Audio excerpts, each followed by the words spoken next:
Hey everybody, welcome back to the channel. Thank you so much once again joining me for tea time. Today we have a little bit of fireside. You know, I absolutely love the smokiness of the lap sung. So good guys. I hope you're joining me with your cup of tea, maybe a cup of coffee, or possibly something harder, as I always say. Depends on what part of the planet you're on. So today we're going to be talking about Starlink Generation 2. This is the brand new one. And we got our tacky little fingers on it. So I'm going to talk to you about it, but this video is going to be all about a step-by-step setup. The process of putting it up on the roof or installing it somewhere and then setting it up on your phone, on your network, and your computer and whatnot. Very simple, but I'm going to take you through it. I'm going to show you how to do it and a couple of things that I found along the way, stumbling points, let's say, that you will not have to deal with because you're watching this. So before I get into it, I want to say that if you haven't downloaded my ebook as of yet, go check it out over at JCristina.com/books. Once again, JCristina.com/books. Go check them out. 10 tips of making tack sharp images. It's free for you to go download. Also, the prologue of my book, How to Create a Digital Fort Knox, Backing Up Your Digital Life. Really good book. Really good. A lot of great reviews. I appreciate all of you guys that have downloaded the ebook version of this or have got an actual physical copy over at Amazon.com through Prime, or of course you can find it over my website, JCristina.com. So today, once again, we're going to get into Elon Musk's Starlink. I'm going to get into the positives and negatives, and I'm going to show you once again in this video how to set it up. The Gen 2, the brand new one that just came out. There is about 100,000, I believe, worldwide, and we have one of them. So it's awesome. So what exactly is Starlink anyways? Well, Starlink is a high-speed internet service that uses low-orbiting satellites, or as they call constellations, to provide access to anyone on the planet. Now, the idea that Elon had when he conceptualized this product in 2015 was to provide high-speed internet access to anyone that wants it. Doesn't matter their location. And a lot of folks out there, like myself, do not have access to fiber. And if you don't have access to fiber and you're relying on copper, your speeds are going to be limited. He has so far launched right around 2,000 satellites. And just recently, another 60 of these satellites were launched from SpaceX over at the Kennedy Space Center. That is here in Florida. We actually can drive there. It's about a 4-hour trip. Really cool place. It used to be Cape Canaveral. Now, SpaceX has a huge logo on the side of the building along with NASA. So they launched up using their Falcon 9, those orbital rockets that they use that are redeployable. They are amazing. If you've never seen a Falcon 9 rocket launch and then return to Earth, it's unbelievable. They'll literally return onto a moving boat. It's like, I don't even know. Complete AI, automation is off the hook. Eventually, he's looking at having tens of thousands of these satellites up there, basically providing access to everyone on the planet. Now, one of the questions that people will have is, where is Starlink available? As of right now, Starlink is available in the US, Canada, UK, as well as France and Germany, Austria, Netherlands, Belgium, Ireland, Switzerland, and New Zealand and Australia. So it's really encompassing the entire planet. Now, there's more countries coming, like Chile and whatnot, and that is down the road once they get more satellites in orbit. Now, another question that a lot of people have had for me in the past when I talked about this is, how many units have been sold? Is this something that's really big, like Comcast or something? The answer to that is no. There's just over 100,000 units that have been sold worldwide. And once again, we have one of them. Not only do we have one of them, we have the latest and greatest Gen 2. Very happy about that. So what is the difference between Gen 1 and Gen 2, you're going to ask? I appreciate that. So Gen 1 basically requires a PoE, or a power over Ethernet injector, whereas the new model, Gen 2, does not. Now, Gen 1 does come with an Ethernet port, whereas the Gen 2 does not. If you want an external hard line from that router, you need to buy an adapter. Basically, Elon has taken a play out of the playbook of Apple, right? So Apple has less and less ports in it, and the only way that you can access it is through dongles and some type of an adapter. And that's what he has done here. So if you don't need an Ethernet port and you just want to use it through Wi-Fi, 2.4 or 5G, you can do that. But if you need a hard wire out of that router, once again, you need to buy an adapter. Now, the one thing that really is apparent looking at a Generation 1 and a Generation 2 Starlink is that the Generation 1, they call it Dishy McFlatface. Why? Because it is a round device. Whereas the brand new one, the Generation 2 that we just got, is no longer round. It is rectangular. This is one of the reasons why I call it Mr. Bevel. Now, the reason I call it Mr. Bevel is basically a nod to one of my kids' favorite television programs, a cartoon called Roly Poly Oly.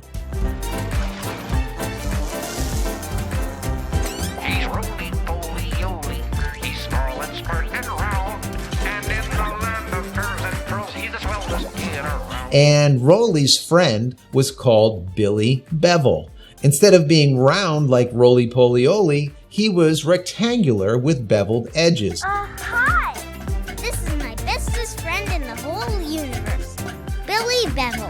Hence, his name was Billy Bevel, and the reason why I call the new unit Mr. Bevel. So, Mr. Bevel is the new Starlink, according to me. Use it if you want. I love it. Anyways, moving into the cost. Some people have said, what is the cost of Starlink? Is it something that I can afford? Is it cheap enough? Is it free or whatnot? And the answer to that is no, it is not free.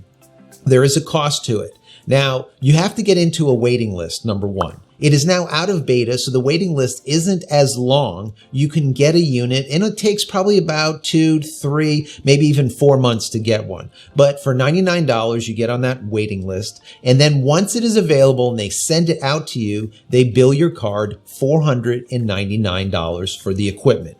Now, once again, like I said, if you want that Ethernet adapter, that's an additional $20. If you want the mount that goes onto the roof, like I did, because I didn't want to rig something together with an old satellite arm that I had, that's another $40. And then it is $99 per month for unlimited high-speed internet access. Now, another question that people have is Starlink reliable? Now, I've only used it for less than a week now, but it allows you to monitor its outages. And so far, I've only seen an outage for 60 seconds. That was the maximum outage ever since I've had it. All the rest of the outages are anywhere between 2 seconds and 10 seconds, and they vary. The nice thing is the app tells you exactly why the outage occurred. Now, is it a network issue or possibly no satellites available issue? If that's the case, you have no control over it. But if the outage says that it happened due to an obstruction, well, that could be a tree on your property or maybe a building or whatnot. And at that point, that's all you need to do is move Mr. Bevel to a more open location.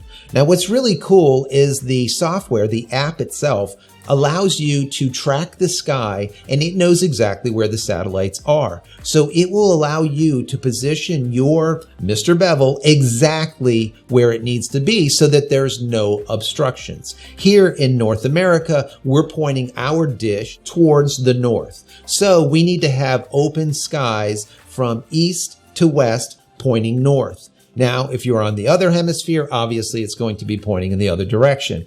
Now, the other question that I've gotten in the past is what happens if there's like weather problems, like there's a lot of rain and wind and maybe snow and ice? Well, right now in Florida, we have clear weather. Sorry, guys. It's about 63 degrees, 70 degrees, clear skies. So I don't know about rain. I will know once it starts raining again down here, so I'm not sure. I've heard a lot of good things about it, that it doesn't go down with rain, but I really don't know. When I do find out, you'll be the first to know about it. I will continue to report back. Now, as far as snow and ice, this unit has something in it that I think is amazing. Basically, if it gets below a certain temperature, Mr. Bevel will heat himself up and slowly melt the ice and snow off of its face.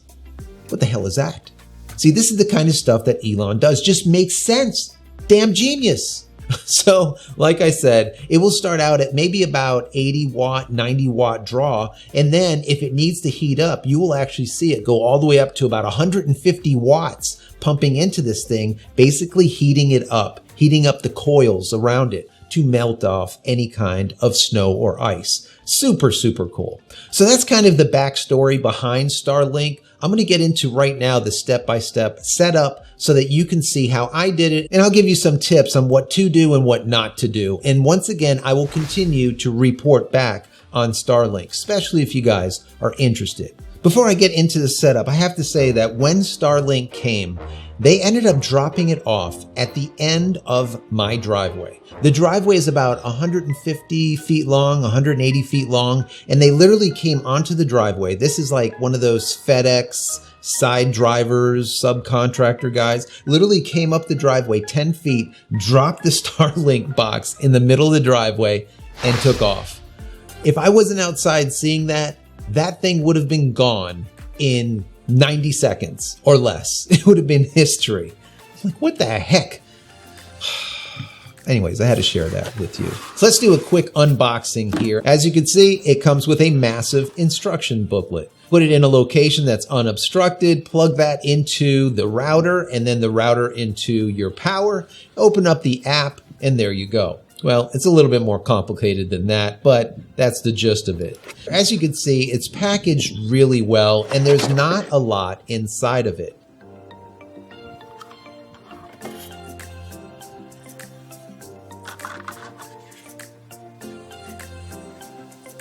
The actual unit itself probably only weighs maybe 4 or 5 pounds. It's very lightweight. And as you can see, it is flat and it is rectangular, hence Mr. Bevel.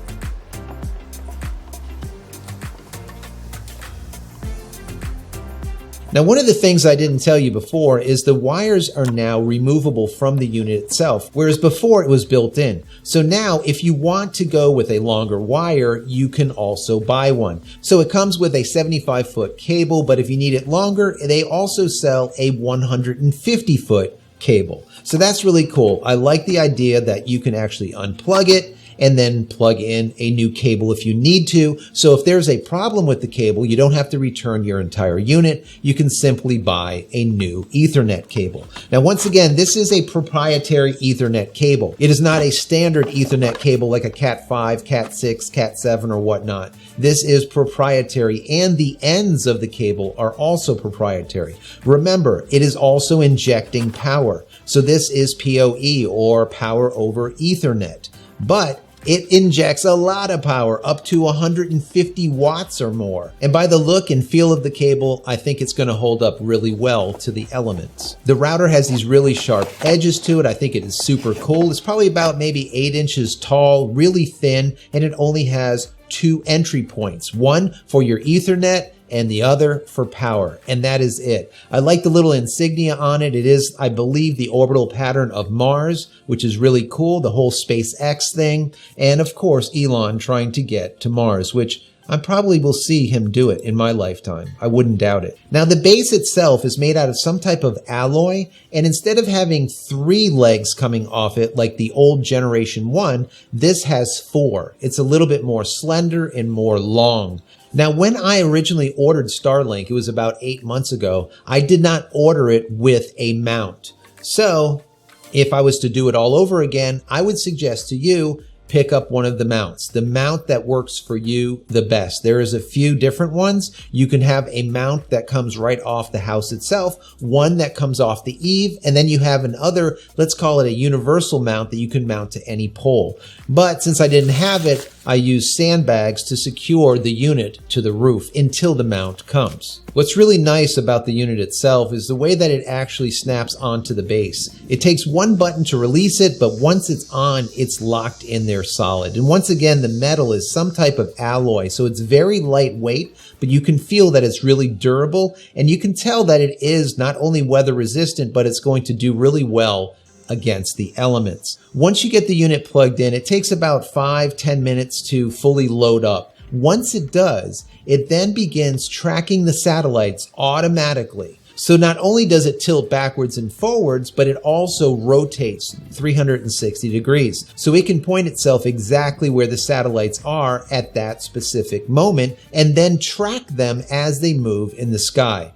This is amazing stuff to me. Really cool. It reminds me of the units that you would see on the backsides of RVs and whatnot that follow satellites. The same type of idea where you have this internal motorized unit that allows it to point in any direction. This makes configuration a no-brainer in comparison to satellite where you have to direct it yourself and then lock it in with a wrench. This will lock into the satellites automatically and follow the constellations as they move. Now, once the unit is booted up fully and is pointing in the right direction, that's all you have to do is download the Starlink app for either Android or iOS. It doesn't make a difference. And then go into your settings on your phone and connect to the Starlink Wi-Fi.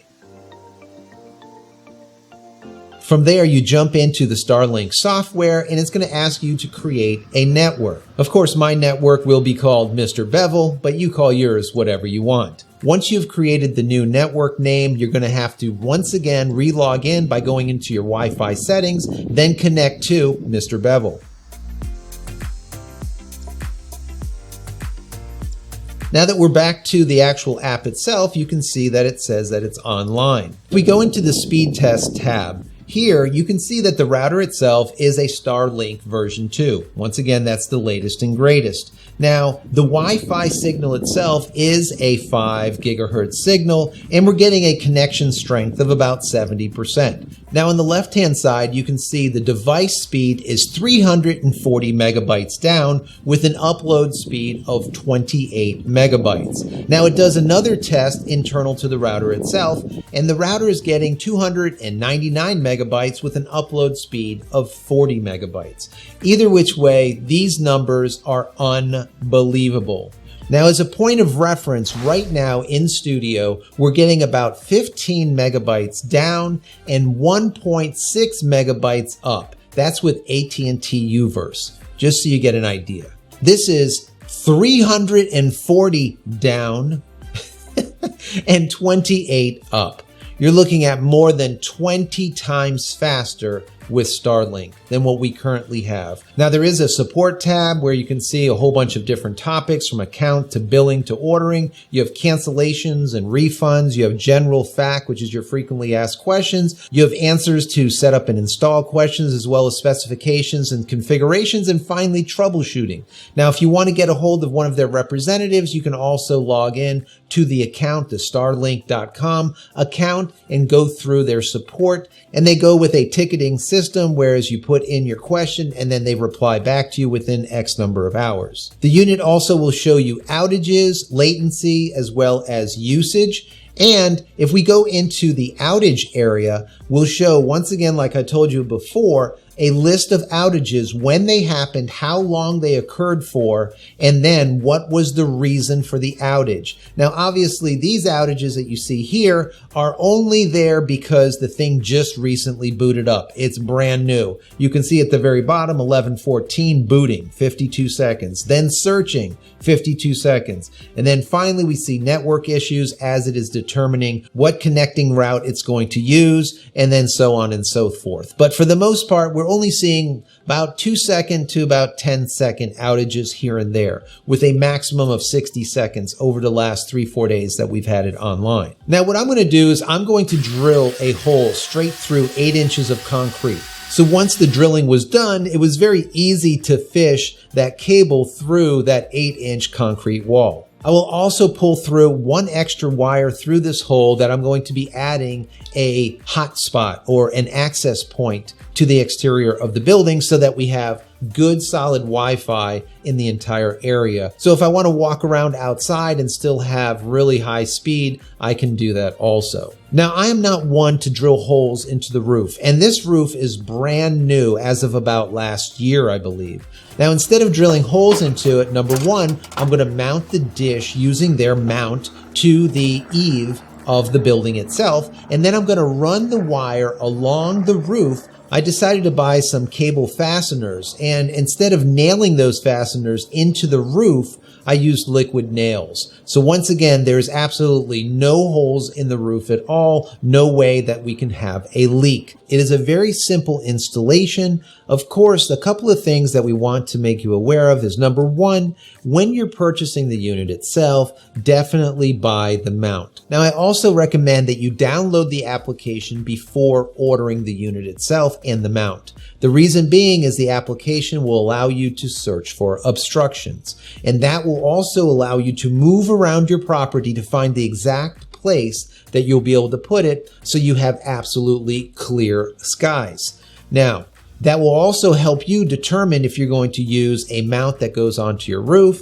a mount that goes onto the side of your building, or a mount that goes onto a top of a pole, let's say. In some instances, I've seen people use 20 and 30-foot metal poles that they put into the ground and then put the unit at the very top. The reason being is now it is away from a lot of the trees. It's up high enough to see over the trees. And since it's 360 degrees self-orienting, you don't have to touch it. You put it up there and then it will find the satellites for itself. That's awesome. The other thing, if you get one of these units, you will be getting the new version like myself, a Gen 2. At that point, I would say spend the $20 and get that Ethernet cable adapter. It is worth it. If you want to connect it to your computer or your internal network, you want to have an Ethernet and not just rely on Wi-Fi. While Wi-Fi is quite good on the unit itself, I don't think it is as powerful as some units that I've used in the past, especially the ones that you see that have like 6 antennas on it. Remember, this has no antennas on it at all. It's all internal to the unit itself. So I don't think it is as powerful. So that being said, you could use the Ethernet adapter and then go into another router, put it into bridge mode, and now use that instead. But I'll get into that into another video. Talking about other videos, I think what I'm going to do is I'm going to make a series on this Starlink. A lot of people, when I talked about it, said that they were very interested in it, not only as a primary internet, but maybe as a backup internet. So that if they're using Comcast and they have fiber, but they notice that they're going down all the time, especially during certain season, maybe weather events, well, this might be a really good alternative, especially if you need internet access 24/7, 365 days a year, and you can't be without it. It's a good backup. So you have something terrestrial and you have also something that's orbiting the Earth. So you have two different means of getting internet access. I think that is really quite good. Also, the speeds being just so phenomenal to me, they're only going to get better. What Elon has said is that he's going to get the latency times down. In other words, the milliseconds. Right now, we're seeing anywhere from about 40 milliseconds to about 57 milliseconds. That isn't too bad for latency, considering we're getting our internet from space. Not bad at all. But what Elon has said is he's going for 20 milliseconds latency and gigabit. So one day, instead of seeing 200 or 300 megabytes down, we might see 1,000 megabytes down with this unit. Unbelievable. Unbelievable. Once again, $99. So guys, if you have enjoyed this, if you've gotten anything out of it, please throw this video a thumbs up. That will be very helpful. Tell your friends and family about it. Put it onto Reddit, put it onto Instagram, put it all over the place. Let people find this so that we expand the channel, number one, but we also help a greater number of people, especially people that will find Mr. Bevel of use to them. Also, don't forget to subscribe to the channel so you can get more content like this, as well as, of course, photo, video, and tech, how-tos, reviews, and commentary. And click this little bell icon over here. For some reason, a lot of people are coming to me and said, well, I have the bell notifications on, but I'm not being notified. I've went to YouTube. I've talked to them about it. They don't know what's going on. Of course they don't. But what they've said is unselect it, then select it again, and then go down to select all. So you will get notifications when I go live or when a new video comes out. Finally, head over to my website, JCristina.com, where you can find all the photography tools I've invented for you and me over the years, and hopefully there's something there that you might like. And if there is, please pick it up and support me and my family. That's it, guys. I'm out of here for yet another vlog. Many blessings to you and your family. Stay safe, stay healthy, and be prepared. Grab a Mr. Bevel. He's cool. Take care, guys.